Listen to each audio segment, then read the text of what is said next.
have you guys ever heard of the central governor theory of fatigue? No.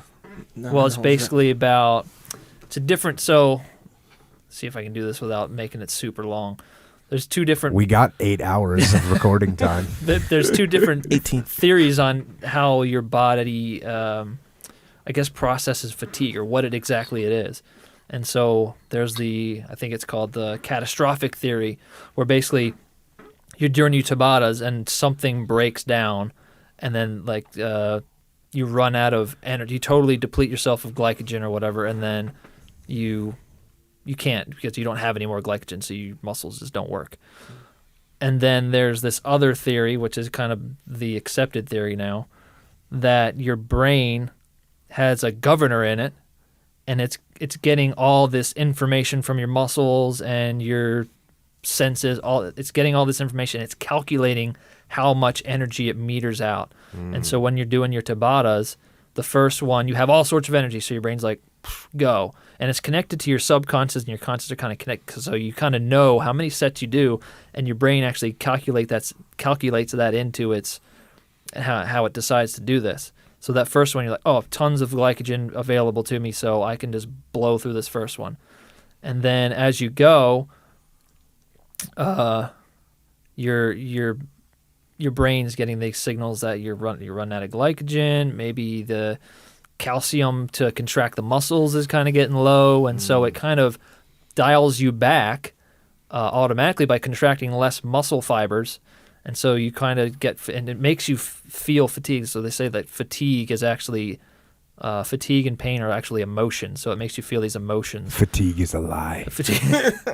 So it makes you feel this, and it kind of dials you back. And then on that last one, you know that this is your last one. So it's like, all right, well, we're done after this, so I'm going to let it go. Yeah. And then... And that's the theory. So it's kind of that. It's kind of, so there's this thing called I think I told you this, Golgi tendon, I think I'm pronouncing it correctly, Golgi tendon organ. It's a little regulator. Mm-hmm. And they're essentially like clusters of nerves that go in. And so this is more like high intensity. Like I'm going to do a 2 rep, 1 rep, 2 rep, 3 rep, whatever, max. So that's regulated by your brain. So when you get too much stress on your muscle, your brain says, hey, that's too much stress. We're going to stop the muscle contraction or let off. Usually it stops it. That's why if you go for a 2 rep max, 1 rep max, you can get it here, and then you just boop, and it fails. You fail. Mm-hmm. But if you can get, if it doesn't fire, you'll go, and you'll push. Sometimes you'll pause, and you can still put, like, why did you just fail the other time? You know what I mean? Yeah. It's that. So, and then if you go to lower intensity stuff, then it goes more into the glycogen. Like, you ever seen, like a marathon runner or... some real long, like, I don't know, an obstacle course or something, where the guy's like, mentally, you can tell he's not going to quit. Yeah. But his legs are like shivering and shaking, and it's like he's almost like he's going to pass out or something like that. Yeah. So that's more that. That's like your physical capability, the physical energy system is failing. That's, so that's a different thing. So it's funny though, because like, I'm sure when you were in boot camp or going through buds, like, how many push-ups are you going to do? You're just going to keep doing push-ups. Yeah, you literally just keep doing push-ups and push-ups and push-ups and push-ups and push-ups and push-ups and push-ups and push-ups. And sometimes you lay there flat on your face for like 20 seconds, but then they say keep going, and so you just keep going, and then you keep going for a little while, and then you lay on your face for a little while, and then you keep going. Like, you can just keep going more. Mm-hmm. Yeah, unless you get to that. Now, sometimes on like a run, someone would pass out, and like that would be that. Yeah. So what's that? That's according to this, there would be your brain basically shuts you. So you see somebody running at the end of a marathon, and they're like, and their legs aren't working. That's kind of their body. They've been able to somehow push through all the pain and all that stuff. They've been motivated to push through.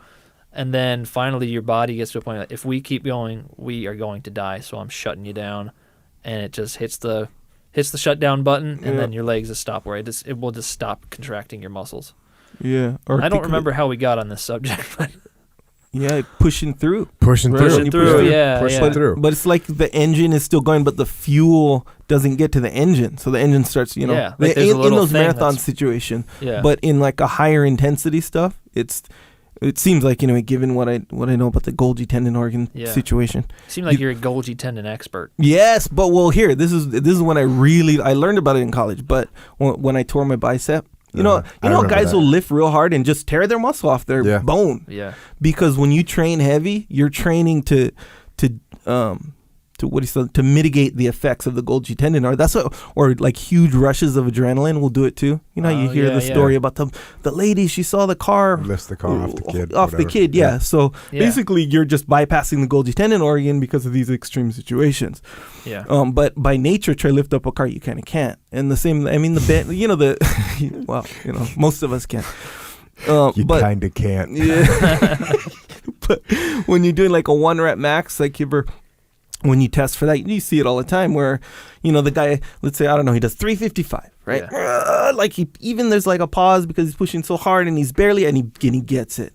Put on 360, 5 pounds more, he gets it like a quarter of the way up and it just falls on his chest, because it fires and boom, muscle shut down. That's what that is. Yeah, and when you're doing the heavy, you're also teaching your body to, most people can only contract 30% of their muscles at one time because their brain doesn't let them. Because if they contracted all of your muscle fibers at the same time, it could produce an injury. Yeah. So when you lift heavy, your brain is kind of learning, all right, I can contract this many. Oh, okay, now I can contract this many. And the best people still can only contract 50% of their muscle fibers. Like Olympic lifters. Yeah, that's like... Because they're just... Yeah, exactly. Or really heavy power lifters. Yeah.